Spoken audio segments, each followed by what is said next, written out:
اللهم صل على سيدنا محمد يا رب صل وسلم. بسم اللہ الرحمن الرحیم. آج ہمارا لیکچر نمبر 20 ہے، 20واں لیکچر ہے. آج انشاءاللہ ہم سورہ فاتحہ شروع کریں گے، اور سورہ فاتحہ سے پہلے میں اعوذ باللہ من الشیطان الرجیم اور بسم اللہ الرحمن الرحیم، اس کو بھی ہم پہلے حل کریں گے. اعوذ باللہ، اعوذ کا معنی پناہ مانگتا ہوں میں، جیسے آپ نے قل اعوذ برب الفلق میں پڑھا. اعوذ باللہ، باللہ کا معنی اللہ کے ذریعے آسان ہے. من کا معنی سے، شیطان سے تو سب کے تعلقات آپ کو پتہ ہے. من الشیطان، شیطان جو ہے نا، بعض علماء کہتے ہیں شیطنت سے نکلا ہے. شیطنت سرکشی کو کہتے ہیں. ویسے اس کا جو اصل نام تھا نا، یہ ابلیس تھا، تو حرکتوں کی وجہ سے جو لقب ملا ہے اس کو، وہ شیطان کا لقب ملا ہے. ٹھیک ہے نا، لوگوں کو لقب ملتا ہے نا مختلف قسم کے، تو ابلیس کو جو لقب ملا وہ کیا ملا؟ شیطان، شیطنت. من الشیطان الرجیم، رجیم کو سمجھنا چاہیے. رجم بہت مشہور لفظ ہے. رجم کا معنی پتھروں سے مارنا. شادی شدہ مرد یا عورت زنا کرے تو اس کی سزا کیا ہے اسلام میں؟ رجم. تو پتھر سے مارنے کو کیا کہتے ہیں؟ رجم. مارنے والے کو کیا کہیں گے؟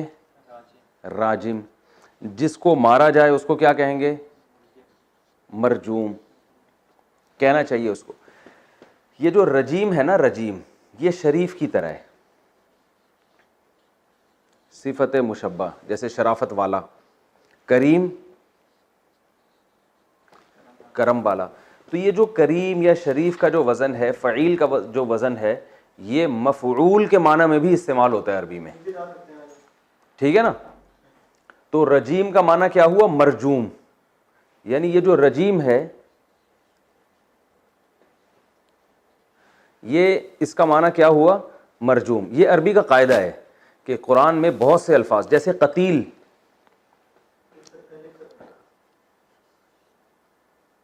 قتیل مقتول کو بھی کہتے ہیں.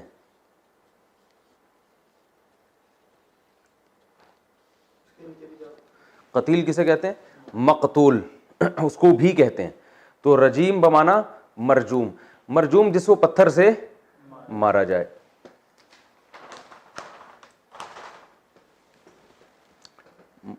رجیم کا معنی کیا ہوا؟ جسے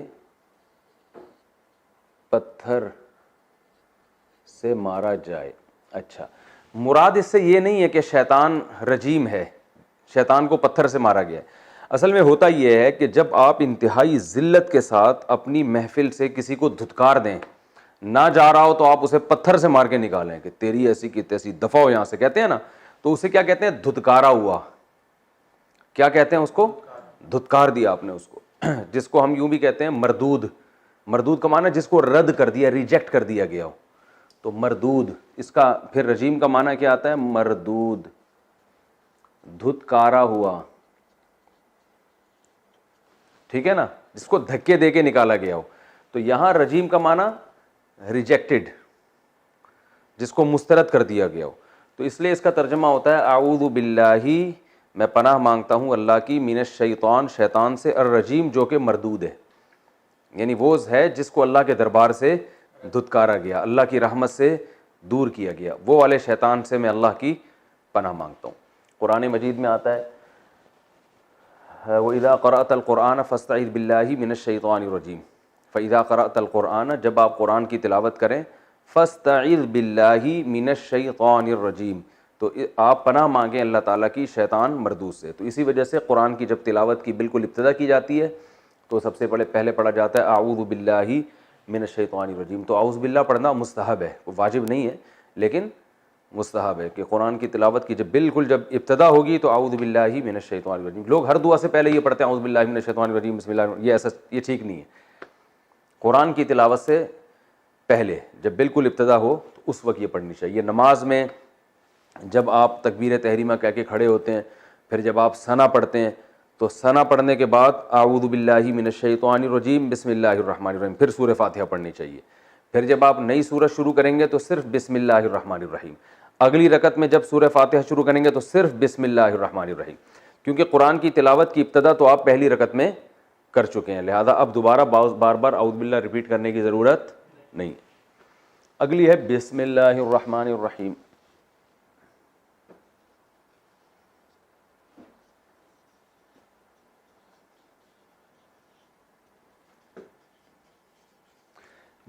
بسم تھا، بی کا معنی تو ساتھ یا ذریعے، یہ تھا اسم، اسم کا معنی نام، اردو میں استعمال ہوتا ہے اسم شریف آپ کا، کہتے ہیں اسم با مسمى ہے نا، تو اسم نام کو کہتے ہیں۔ اللہ کا معنی، اللہ کا معنی اللہ، اسم کی جمع تھی اسماء، کہتے ہیں نا اسماء حسنہ، جو اچھے نام ہیں اللہ تعالیٰ کے۔ تو بسم اللہ، اللہ کے نام کے ساتھ، الرحمن جو بڑا مہربان، الرحیم نہایت رحم کرنے والا۔ رحمان یہ فعلان کے وزن پر ہے، میں نے آپ کو شروع میں بتایا تھا یہ بھی مبالغے کا صیغہ ہے، فعلان۔ رحمان رحمت سے ہے، بہت زیادہ رحم، اور رحیم وہ بھی بہت زیادہ رحم والا، تو دونوں کا مطلب بہت زیادہ رحم والا۔ تو فرق کیا ہے دونوں میں؟ فرق یہ ہے، کہا جاتا ہے کہ رحمان کا معنی بہت زیادہ رحم اس لحاظ سے کہ ہر ایک پر رحم کرتا ہے، ٹھیک ہے نا۔ جیسے ہم اس کی مثال دیتے ہیں کہ کوئی بہت بڑا سیٹ ہو، ہم کہتے ہیں بہت بڑا سیٹ ہے، تو ہمارا مطلب یہ ہوتا ہے کہ جو بھی اس کے پاس بھیک مانگنے کے لیے یا چندہ مانگنے کے لیے جاتا ہے تو یہ اس کو لازمی دیتا ہے، چاہے تھوڑا دے، لیکن کسی کو مایوس نہیں کرتا، تو اس کو بھی بہت بڑا سیٹ کہتے ہیں۔ اور اس کو بھی کہتے ہیں کہ ہر ایک کو تو نہیں دیتا، لیکن جس کو دیتا ہے اس کو بہت زیادہ دیتا ہے۔ تو رحمان کا مطلب ہر ایک پر رحمت کرنے والا، اس لحاظ سے بہت بڑا، اور رحیم کا مطلب رحم بہت زیادہ کرنے والا، اس لحاظ سے بہت بڑا، یعنی بہت بڑا رحمت والا ہے۔ تو رحمان ہر ایک پر، یعنی اس سے یاد رکھیں رحمان ایسے پھیلا ہوا لفظ ہے نا، تو یعنی ہر ایک پر رحم کر رہا ہے، ہر انسان پر، ہر جانور پر، ہر مخلوق پر۔ اور رحیم کا مطلب رحم بھی تھوڑا نہیں بلکہ بہت زیادہ۔ تو یوں کہہ سکتے ہیں کہ کوانٹٹی کے اعتبار سے، کوانٹٹی کے اعتبار سے اور کوالٹی، اسی وجہ سے بعض علماء نے یہ کہا ہے کہ اللہ رحمان ہے دنیا میں، رحیم ہوگا آخرت میں،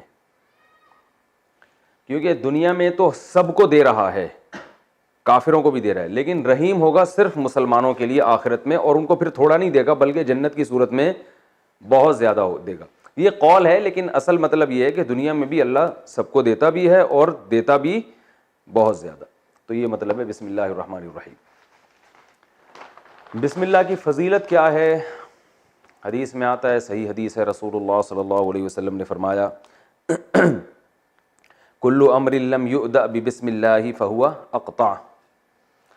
آپ صلی اللہ علیہ وسلم نے فرمایا، یہ آپ ایسے اپنی ڈائری میں نوٹ کر لیے گا، اردو میں نوٹ کر لیں، کہ ہر وہ کام جو بسم اللہ کے بغیر شروع کیا جائے وہ ناقص ہوتا ہے۔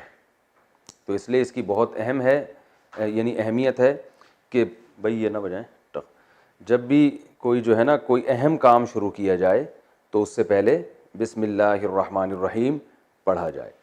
یہ جو کھانے کی دعا ہے، ہم بسم اللہ وعلی برکت اللہ پڑھتے ہیں، اس پر بھی محقق علماء نے اس پہ بھی رد کیا ہے کہ حدیث میں جو بسم اللہ الرحمن الرحیم کی ترغیب ہے وہی کرنا چاہیے۔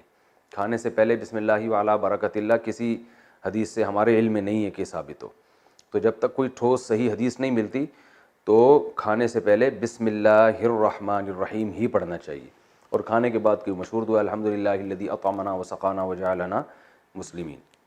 آپ یہ نوٹ کریں، ہم نے دعاؤں پر بھی ایک جو ہے نا وہ کچھ لیکچر ریکارڈ کروانے، جو روز مرہ کی دعائیں ہیں نا وہ، اور ان کا مطلب، تاکہ صبح و شام کی دعائیں بھی یاد ہو جائیں لوگوں کو۔ اچھا، بسم اللہ الرحمن الرحیم، یہ تو فضیلت ہو گئی بسم اللہ کی۔ آپ صلی اللہ علیہ وسلم نے فرمایا ہر وہ کام جو بسم اللہ کے بغیر شروع کیا جائے وہ ناقص ہوتا ہے، تو ہر اچھے کام سے پہلے کیا کرنا چاہیے؟ بسم اللہ۔ اسی طرح یاد رکھیں، ایک سنت یہ بھی ہے کہ جب بھی کوئی تحریر لکھی جائے، اہم تحریر ہو، اس تحریر میں بھی شروع میں بسم اللہ الرحمن الرحیم لکھا جائے. لوگ کیا کرتے ہیں, ایک یا تو 786 لکھ دیتے ہیں, وہ بھی ٹھیک نہیں ہے, اور بعض لوگ کہتے ہیں ہم بسم اللہ اس لیے نہیں رکھتے کہ کہیں یہ کاغذ زمین پہ نہ گر جائے اور اس کی بے ادبی نہ ہو. تو یہ غلط ہے, کاغذ کو زمین پہ نہیں گرانا چاہیے, بے ادبی نہیں کرنی چاہیے, لیکن اس ڈر سے بسم اللہ لکھنا ہی چھوڑ دینا یہ بھی غلط ہے. تو آپ جب بھی کوئی اہم تحریر لکھیں, کسی کو خط لکھیں, کوئی رسالہ لکھیں, تو اس میں شروع میں کیا لکھنا چاہیے, بسم اللہ الرحمن الرحیم. اور بسم اللہ ذرا اچھے خط میں سیکھنی چاہیے, لوگ پتہ نہیں کہ یوں یوں کر کے بنا دیتے ہیں عجیب سی. بسم اللہ کی پریکٹس کریں. دوبارہ اس پہ ایک تو یہ قلم پھسلتا ہے,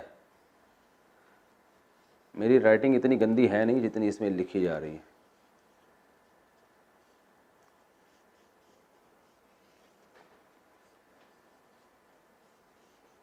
تو اچھے خط میں لکھنا چاہیے, ٹھیک ہے.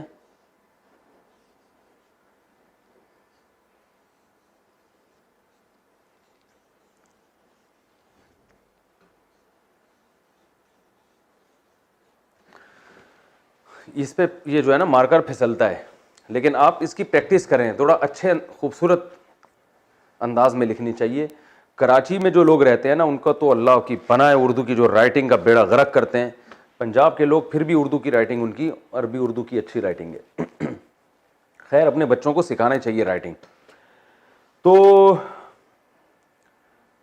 اچھا, اس میں ایک اہم بات یہ ہے کہ یہ کلمہ اسلام کے شعائر میں سے ہے. ہر قوم میں کچھ کلمات ہوتے ہیں نا جو ان کے وہ مخصوص وقت میں وہ لوگ وہ کلمات کا استعمال کرتے ہیں. تو اسلام میں یہ بسم اللہ ایک اس کی علامت ہے کہ یہ, یعنی آپ بات بات پہ بسم اللہ کہتے ہیں, یہ اس کی علامت ہے کہ آپ مسلم ہیں. ایسی چیز کو شاعر کہا جاتا ہے, یعنی ایک مخصوص علامت جسے دیکھ کے پتہ چل جائے کہ یہ کیا ہے, مسلم ہے. اب آپ یہ دیکھیں کہ اللہ تعالیٰ نے ہمیں جو نام بتایا اپنا کہ جب بھی کوئی کام کرو بسم اللہ پڑھا کرو, تو اللہ کے نام سے شروع کیا کرو. یہاں تک تو سمجھ میں آتا ہے کیونکہ اللہ سب سے بڑا ہے. لیکن آگے اللہ کی جو صفات بیان کی جا رہی ہیں ان میں تو اللہ کے بہت ساری صفات ہیں. 99 نام تو قرآن مجید میں ہیں, ٹھیک ہے نا. غفار ہے, عزیز ذو انتقام ہے, وہ ہے نا الرحمن الرحیم الملک القدوس السلام المؤمن المہیمن العزیز الجبار المتکبر. تو یہ سارے اللہ کے جو نام ہیں, تو ان ناموں میں سے رحمان اور رحیم کو سلیکٹ کیا گیا ہے. اس میں کیا حکمت ہے بھائی؟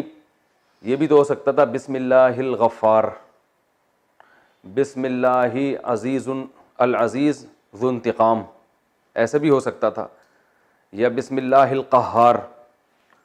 تو اللہ نے الرحمن اور رحیم کو سلیکٹ کیا ہے کہ میرے نام کے ساتھ یہ دو صفات بہت کثرت سے استعمال ہوں. تو اللہ نے اپنی انتقام والی صفت کو ہائی لائٹ نہیں کیا, بلکہ رحمان اور رحیم والی صفت کو ہائی لائٹ کیا, یہ بتانے کے لیے کہ میں اصل میں رحمان ہوں. جیسے قرآن میں آتا ہے قل لعبادی انی انا الغفور الرحیم, میرے بندوں سے کہہ دیں کہ میں غفور اور رحیم ہوں, وان عذابی هو العذاب العلیم, اور میرا عذاب دردناک ہے. یعنی اللہ یہ نہیں کہہ رہے کہ میرے بندوں سے کہہ دیں کہ میری رحمت تو بہت ہے اور میرا عذاب بھی سخت ہے. نہ نہ نہ, جب اپنے آپ کو رحمت والا کہنے کی باری آئی تو یہ نہیں کہا میری رحمت بڑی ہے, بلکہ کہا میں خود رحیم ہوں. لیکن جب عذاب کی باری آئی تو یہ نہیں کہا کہ میں دردناک ہوں, بلکہ میرا عذاب دردناک ہے. تو تکلیف دہ چیز کی نسبت عذاب کی طرف کی ہے اور رحمت کی نسبت ڈائریکٹ اپنی طرف کی. اس کی مثال ایسے ہے جیسے میں یہ کہوں یار میں بڑا سخی ہوں, جب دیتا ہوں تو میں بہت زیادہ پیسے دیتا ہوں, اور جب میں ٹھکائی لگاتا ہوں تو ٹھکائی بھی بہت زیادہ لگاتا ہوں. تو بات برابر ہو جاتی نا کہ یار پیسے بھی زیادہ دیتا ہوں اور ٹھکائی بھی زیادہ لگاتا ہوں.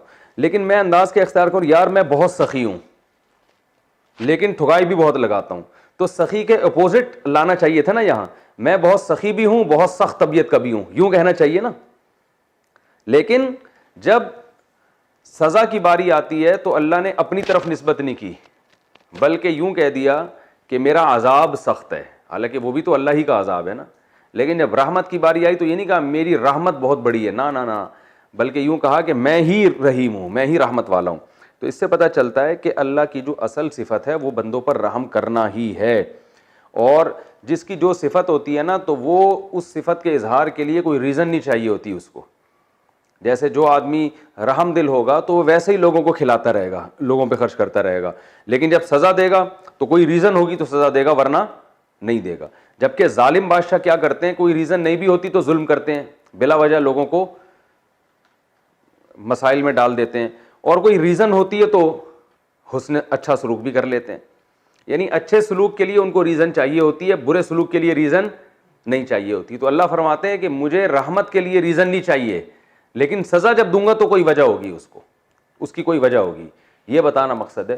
تو اس لیے اللہ نے اپنی رحمت والی صفات کو ذکر کیا, انتقام والی صفات کا ذکر یہ اس لیے نہیں کیا, یہ بتانے کے لیے کہ اصل میں ایسا ہوں, سزا کسی وجہ سے ہوتی ہے, وہ میری چاہت نہیں ہے کہ میں لوگوں کو سزائیں دوں, چاہت میری یہی ہے کہ رحمت.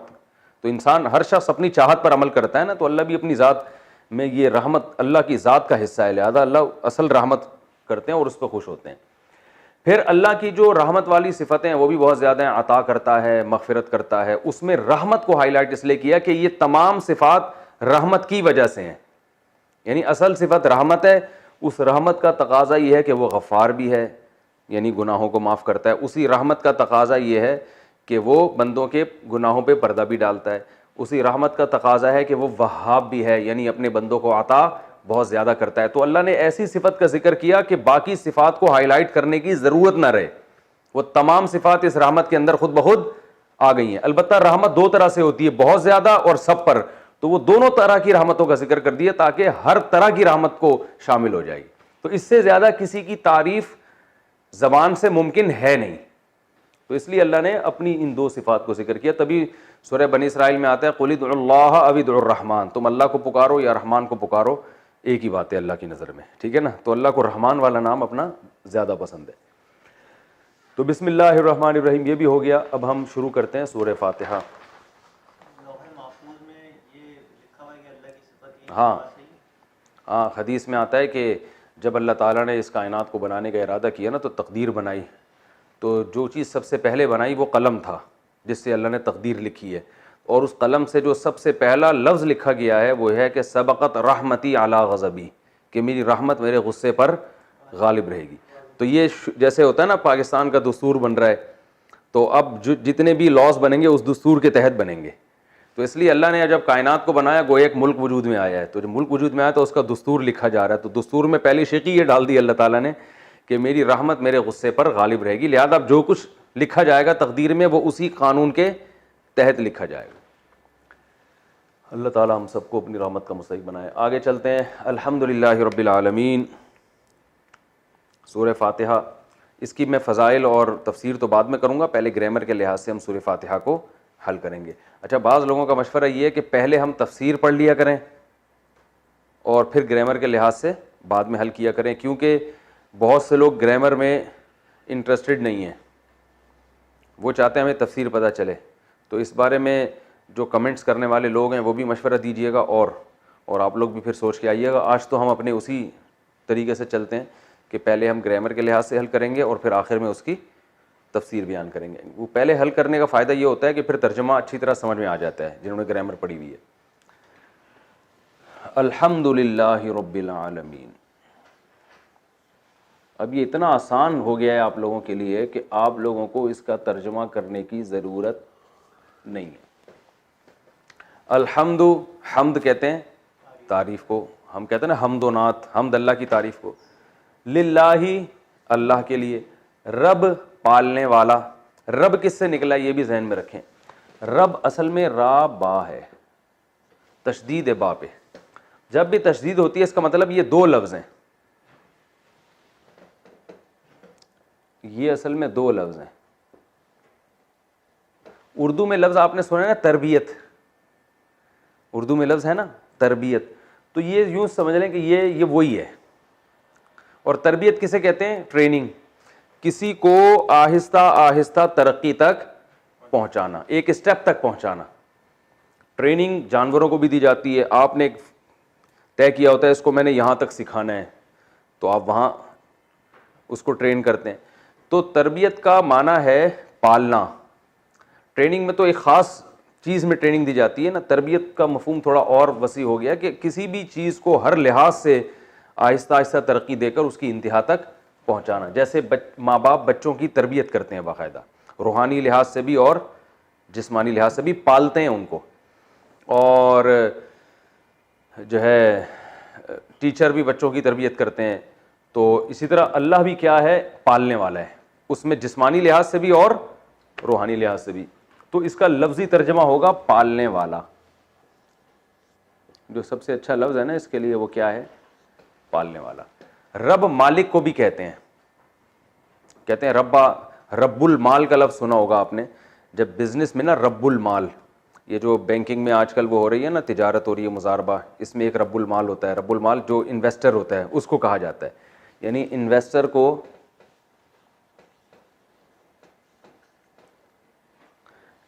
کو عربی میں کیا کہتے ہیں؟ رب المال.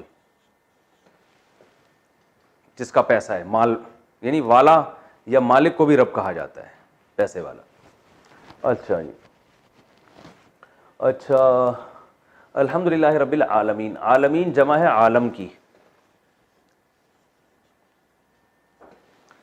عالم کس سے نکلا ہے؟ علم سے. عالم کہتے ہیں جہاں کو.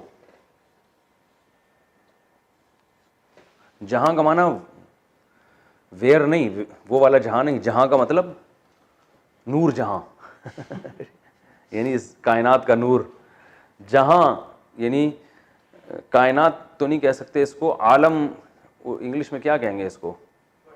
ورلڈ کہہ سکتے ہیں آپ، پوری دنیا. لیکن ایک جہاں، ورلڈ تو اس دنیا کو کہتے ہیں نا، یونیورس تو پھر پوری کائنات آ جاتی ہے اس میں. تو کائنات کو بھی کہہ سکتے ہیں، ٹھیک ہے نا. سارا عالم جتنا بھی اس کائنات میں جو کچھ بھی ہے. تو کیوں کہتے ہیں عالم نکلا ہے علم سے؟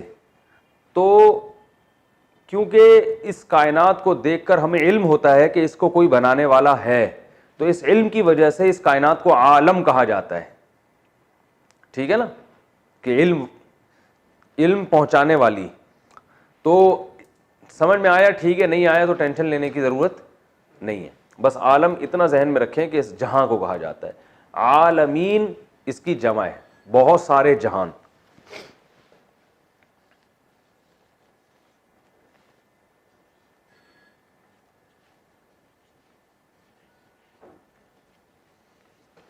بہت سارے جہاں، بہت سے جہاں. ٹھیک ہے. تو تمام تعریفیں اللہ کے لیے ہیں جو تمام جہانوں کا مالک ہے. یوں کہا جاتا ہے تمام جہانوں کا مالک. تمام جہان کیوں کہے گئے یہ پھر ہم تفسیر میں. الحمدللہ رب العالمین. الرحمن الرحیم آسان ہے، یہ گزر چکا ہے. بڑا مہربان، نہایت رحم کرنے والا. مالکی، میم پہ کھڑا زبر ہے. عربی میں میم الف ما لکھ دو یا میم پہ کھڑا زبر ڈال دو، ایک ہی بات ہوتی ہے. ٹھیک ہے نا. مالکی یوم، یوم کا معنی دن. کہتے ہیں نا یوم سیاہ منا رہے ہیں، یوم نہر ہے، یوم وفات، یوم عرفہ. تو یوم کی جمع ایام آتی ہے. مالک یوم الدین، دین کا لفظ پہلے گزر چکا ہے. ارأیت الذی یکذب بالدین، روز جزا. مالک یوم الدین. ایاک نعبد، گرامر میں تفصیل سے بتا چکا ہوں. ایاک، مالک یوم الدین. ایاک. اب آپ کو بتائیں یہ کتنا آسان لگ رہا ہے کہ نہیں لگ رہا؟ نعبد ننصرو کی طرح ہے، عبادت سے نکلا ہے. اور میں نے بتایا تھا کہ یہ ضمیر پروناؤن پہلے چلا جائے تو اس کا معنی ہوتا ہے حصر، یعنی تیری ہی عبادت کرتے ہیں ہم. وَإِيَّاكَ نستعین. نستعین اصل میں تھا نستعینو، نستخرجو کی طرح.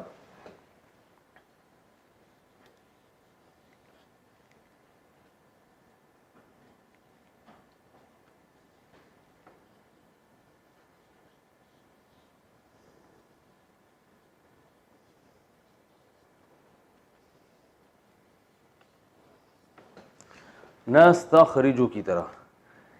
ٹھیک ہے نا. عون سے نکلا ہے، عون مدد کو کہتے ہیں. جو کہتے ہیں نا یہ ہمارا معین ہے، مددگار ہے.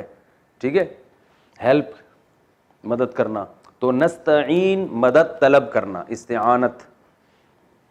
اس کو میں کافی ڈیٹیل سے مثالوں سے پہلے سمجھا چکا ہوں. تو یعنی آپ نے جو اردو میں اس سے ملتا جلتا لفظ ہے وہ کیا ہے؟ اعانت، مدد. ٹھیک ہے نا. اور معین کہتے ہیں، معین اختر تھا نا جس کا انتقال ہو گیا. اللہ مغفرت کرے. اس کے کلپ کبھی کبھار میں دیکھتا ہوں, مزاحیہ کلپ, تو وہ ماموں گالیاں دیتے ہیں. تو سنیں حالات بتائیں. انور مسعود اس سے پوچھ رہے کہ آپ کے حالات کیسے ہیں. کہہ رہے ہیں الحمدللہ نلکوں میں پانی آ رہا ہے, الحمدللہ بجلی بھی ٹھیک ہے, اور پیٹرول پمپ کھلے ہوئے ہیں. تو کہہ رہے ہیں آپ پہلے پاکستانی ہیں جو ماشاءاللہ اتنے خوش اور سارے حالات ٹھیک ہیں. رہتے کہاں ہیں آپ؟ کہہ رہے ہیں میں دبئی میں رہتا ہوں. کبھی کبھار وہ شارٹ کلپ دیکھتا ہوں, بڑے سنجیدہ ہوتے ہیں, کوئی بے حیائی نہیں ہوتی. تو وہاں سے جو ہے نا نستعین, تو انہوں نے کہا تھا ماموں گالیاں دیتے ہیں. حالات ایسے ہو گئے نا پاکستان کے. اس نے کہا آپ کے ماموں کیا کرتے ہیں؟ انور مسعود نے پوچھا. کہہ رہے گالیاں دیتے ہیں. تو اوپر سے ان کی زبان پہ ہر وقت گالیاں. تو کہنے پولیس والوں کو بلایا کسی نے, تو پولیس والوں کو گالیاں دی. تو ایسی گاڑی گالیاں دے رہے تھے کہ پولیس والے مجھ سے مطلب پوچھ رہے تھے. اچھا خیر, نستعین مدد طلب کرتا ہوں میں, ٹھیک ہے نا. ایاکا نستعین تجھ ہی سے مدد طلب کرتے ہیں ہم, میں نہیں ہم. نستخرج جو ہے نا نضربو سے ملتا جلتا ہے. کسی کو اتنا لمبا یاد نہ بھی ہو تو نضربو تو ذہن میں ہوگا نا, نضربو. ایاکا نستعین, ایاکا نعبد و ایاکا نستعین اہدنا الصراط المستقیم. ٹائم کتنا ہے بھائی؟ اچھا, اہدنا اس کو خوب سمجھیں. اہدی, پہلے اہدی کو سمجھیں, بہت آسان ہے. ہدایت سے نکلا ہے. ہدایت کا معنی رہنمائی کرنا.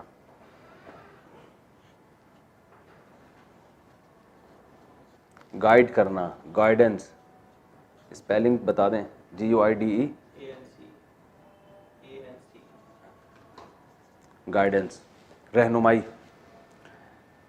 ہدایت سے نکلا ہے. ماضی آتا ہے ہدایا, جیسے ضربا. مضارع آتا ہے یہدیو, لائک, ٹھیک ہے, یضربو, جیسے یضربو. تو اب میں نے بتایا تھا یہدیو سے امر کیسے بنے گا. اصل میں بنتا ہے تہدیو سے, یہ ذہن میں رکھیں. تہدیو سے امر کیسے بنے گا؟ پہلا حرف گرایا, دیو, ٹھیک ہے نا.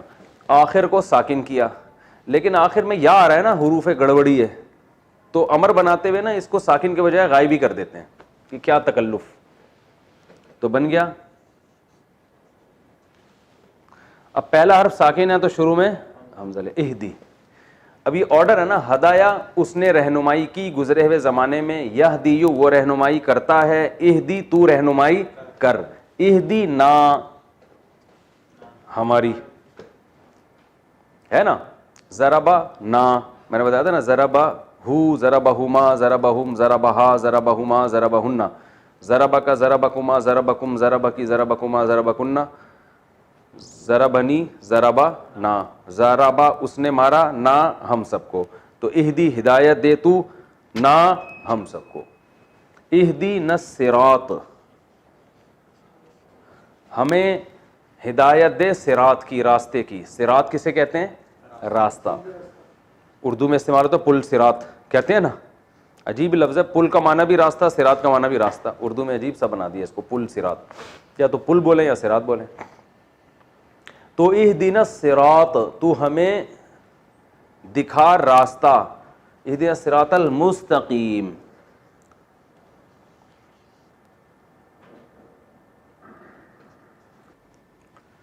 تو المستقیم ہے المستخرج کی طرح, ٹھیک ہے نا. جیسے استخراج ہے نا, تو ایسے ہی تھا استقوام, ٹھیک ہے. تو المستقیم اصل میں تھا المستقیم,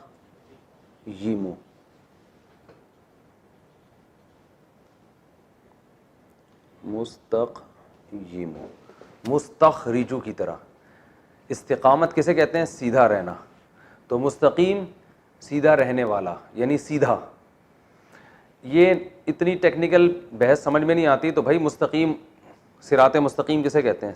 اردو میں کامن ہے, خط مستقیم ہوتا ہے نا, تو سیدھے کو کہتے ہیں, سیدھا سیدھا. آپ کو یہ اتنی گرامر کی پیچیدگی معلوم نہ بھی ہو تو بس کسے کہتے ہیں؟ سیدھے کو, سیدھا, سیدھا.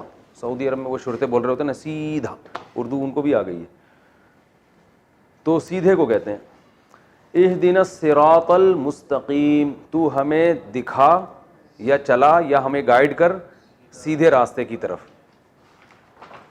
صراط الذین,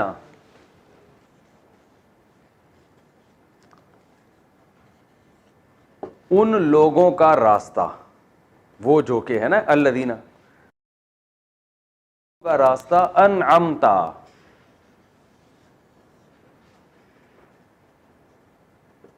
انعمتا جیسے اکرمتا, بتایا تھا نا, اکرمتا, اکرما, اکرما, اکرمو, اکرمت, اکرمتا, اکرمنا, اکرمتا, اکرمتم, اکرمتم, اکرمتم, اکرمتا اکرام کیا تو نے, انعمتا انعام کیا تو نے. بہت آسان.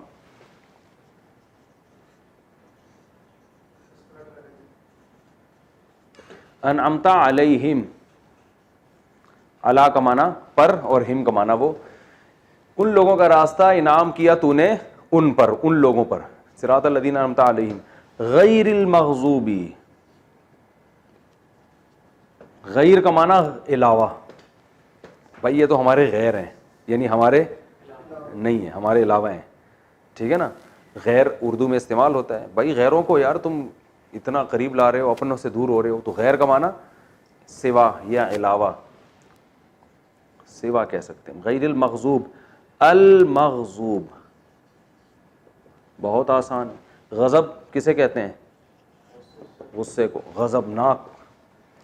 المغضوب, غضب یغضب, غضب ماضی آتا ہے, غصہ ہوا وہ, یغضب غصہ ہوتا ہے یا ہوگا, غاضب غصہ ہونے والا, المغضوب المقتول کی طرح.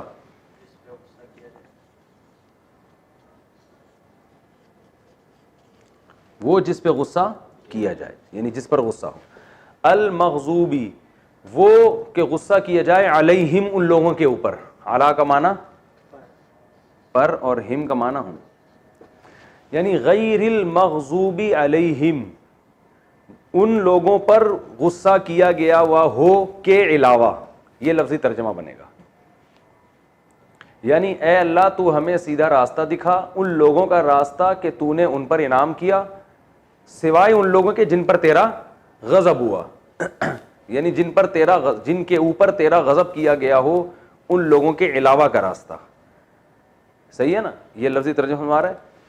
ولا الضالین, ولا, ولا کا معنی اور نہیں, ضالین نیچے لکھ سکتا ہوں بھائی. ضالین کا مطلب کہ اصل میں تھا ضاللین, ضاربین کی طرح. ضارب کی جمع کیا آتی ہے؟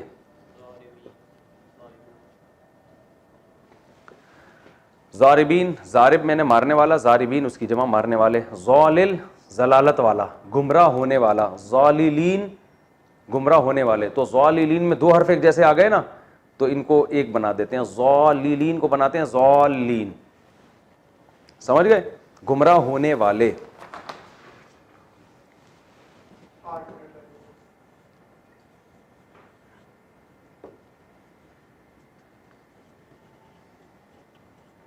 کہتے ہیں نا ضلالت, کیا ضلالت ہے, کیا گمراہی ہے, تو وَلَضَّالِّينَ. ٹھیک ہے, اب ترجمہ دیکھیں دوبارہ. صراط الذین, ان لوگوں کا راستہ, انعمتا انعام کیا تو نے, علیہم ان لوگوں پر, غیر المغضوب علیہم ان لوگوں کا راستے کے علاوہ جن پر تیرا غضب نازل ہوا, ولا اور نہیں, والضالین گمراہوں کا, یعنی گمراہوں کا راستہ بھی نہیں. تو اس کا آسان ترجمہ ہوتا ہے, ہمیں چلا ان لوگوں کے راستے پر جن پر تو نے انعام کیا, نہ کہ ان لوگوں کے راستے پر جن پر تیرا غضب ہوا, اور نہ گمراہوں کے راستے پر. بات سمجھ بھائی, دوبارہ ترجمہ لکھ دیتا ہوں میں.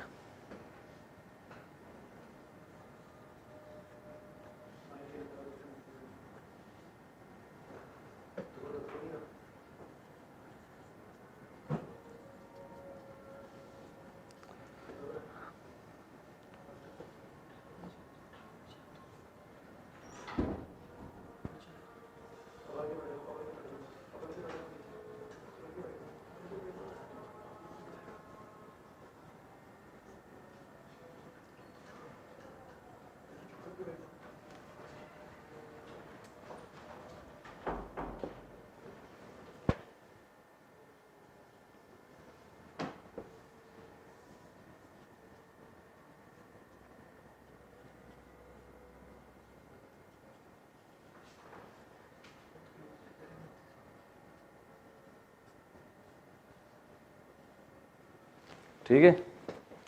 ہمیں چلا ان لوگوں کے راستے پر، یا ہمیں گائیڈ کر ان لوگوں کے راستے پر جن پر تیرا انعام ہوا، نہ کہ ان لوگوں کے راستے پر جن پر غضب کیا گیا، اور نہ گمراہ لوگوں کے راستے پر. تو غیر کا معنی نہ کہ، یوں ہم آسان ترجمہ یوں کریں گے،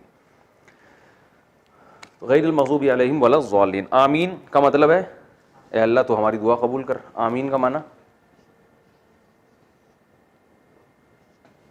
دعا قبول کر، یہ خود دعا ہے، یہ لفظ خود کیا ہے؟ دعا ہے کہ اللہ تو ہماری دعا کیا کر لے، قبول کر لے. تو اچھا یہ ہے اس صورت کا. میں آسان ترجمہ دوبارہ ریپیٹ کر دیتا ہوں. الحمد للہ رب العالمین، تمام تعریفیں اللہ کے لیے ہیں جو تمام جہانوں کا پالنے والا ہے. الرحمن، بڑا مہربان. الرحیم، نہایت رحم کرنے والا. مالکی یوم الدین، روز جزا کا مالک ہے. ایاک نعبد، ہم تیری ہی عبادت کرتے ہیں. و ایاک نستعین، اور تجھ ہی سے مدد طلب کرتے ہیں. اہدنا الصراط المستقیم، ہمیں سیدھے راستے پر چلا. صراط الذین انعمت علیہم، ان لوگوں کے راستے پر جن پر تو نے انعام کیا. غیر المغضوب علیہم، نہ کہ ان لوگوں کے راستے پر جن پر تیرا غضب نازل ہوا. ولا الضالین، اور نہ گمراہوں کے راستے پر. آمین، اے اللہ تو ہماری دعا قبول کر. یہ اس کا لفظی ترجمہ ہے. تو اگلے سیشن میں انشاءاللہ ہم اس کی تفسیر پڑھیں گے. جزاکم اللہ.